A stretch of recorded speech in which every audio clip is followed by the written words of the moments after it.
Macam bolehkah dia masuk? Oh, sini masuk tak boleh setia. Okay, Boleh kah? Sorry. Bolehkah? Boleh lah. Hah? Boleh lah.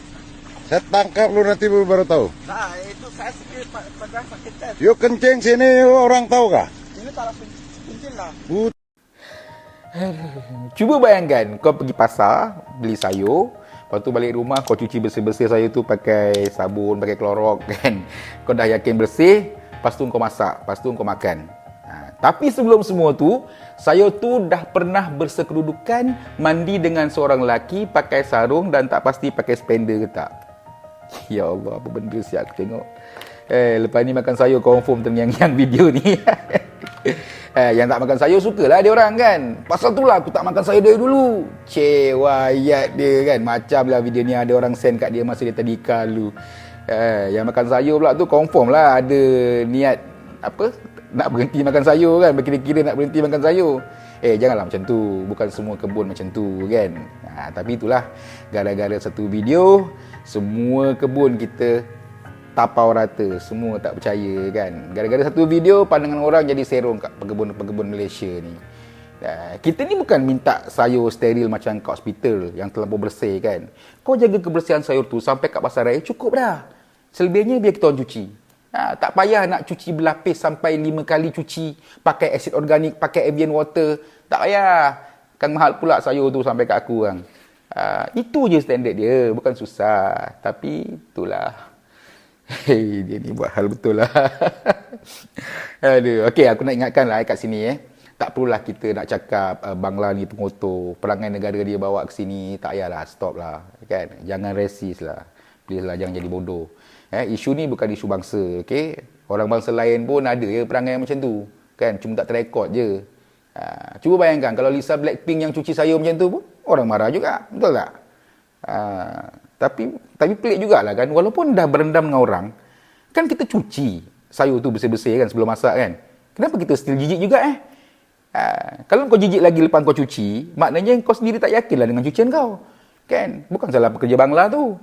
Itu kata-kata orang yang low disgust sensitivity, okay? Yang tahap jijik dia rendah. Tapi untuk kebanyakan orang, jijik ni bukan reaksi logik tau. Jijik ni dia berasal dari naluri kita. Otak manusia ni ada satu sistem lama, purba. Lepas tu sistem ni dia tak perlu proses menilai yang panjang tau. Nama dia benda yang dah bercampur dengan anggota badan manusia lain adalah benda paling kotor di alam semesta. Ahli orang pun kita geli. Peluh orang pun kita geli. Walaupun technically sabun boleh bersihkan kan, tapi kita still geli juga. So bila orang nampak badan manusia berendam dengan sayur kan, di tengah cuci sayur tu, otak kita ni terus tekan butang merah tau. Jijik. Kan? On the spot. Walaupun ada orang cakap kan kau kan benda tu boleh cuci balik. Tapi dia tak. Terus menggeletik, geli, jijik. Kan? Kadang tu ada yang terus muntah angin. Kan? Tapi muntah tak keluar pun. Walaupun kau cuci balik sayur tu, otak kau tetap simpan memori. Kan? Benda ni pernah disentuh orang. Ini kita panggil contamination effect.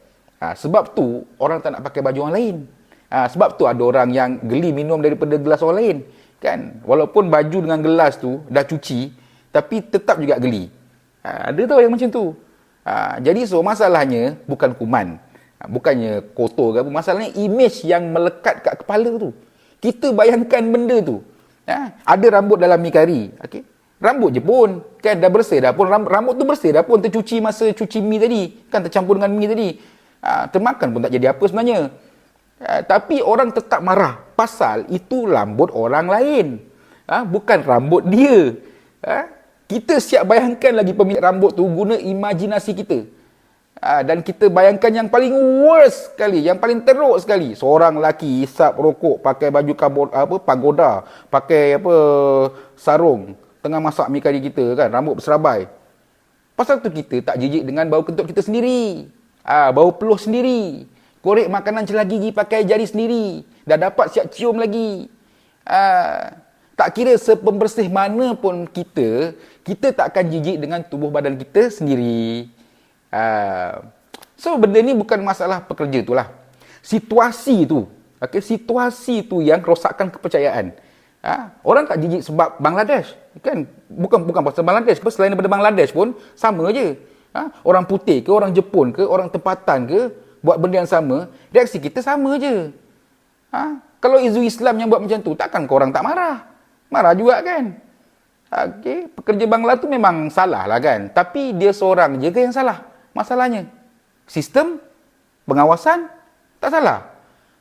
Kalau letak siapa pun kat ladang tu, kau tak bagi latihan, tak bagi dia orang baca SOP, okay? Tak ada pengawasan, sama je. Okey, sekarang kenapa dia buat? Kenapa dia buat benda tu? Pasal tak ada orang nampak, tak ada pengawasan. Kawan-kawan dia je yang kat situ, yang sekepala dengan dia. Macam kau naik kereta seorang-seorang. Bukan main dalam lagi kau korek hidung kau kan. Orang kereta lain nampak sebelah pun giling kepala tengok kau. Cuba ada awek sebelah kau. Awek kau tengah tidur pun, hidung kau pun kau tak boleh nak sentuh tau. So, soalan aku mudah je. Mana owner kebun? Mana supervisor? Mana SOP? Takkan kau cakap kat pekerja kau, macam mana abang buat? You buat janji sayur basah. Takkan nak cakap macam tu. Siut je kan. Dah lah, kita ni selalu nampak packaging sayur semua bersih, organik, premium. Macam mana nak percaya lagi lepas ni? Lepas ni mak-mak kita kalau beli sayur confirm ditanya kat penjual tu kan. Ini sayur ni cuci paip ke kolam renang? Aduh, poin aku senang je lah. Ini bukan isu viral semata-mata, tapi ini isu makanan, isu kesihatan, isu kepercayaan rakyat. Kalau benda basic macam ni pun tak boleh dijaga, macam mana kita nak rakyat yakin? Betul tak? Kita tak minta barangan makanan yang sempurna lah. Orang cakap apa, tersangat-sangat bersih, terpaling bersih. Tak payah. Bersih saja pun dah cukup. Patutlah sekarang ni aku dah jarang-jarang sakit perut keracunan makanan. Rupanya dah terbiasa makan sayur yang dah ada kuman yang paling power sekali. Astaghfirullahaladzim.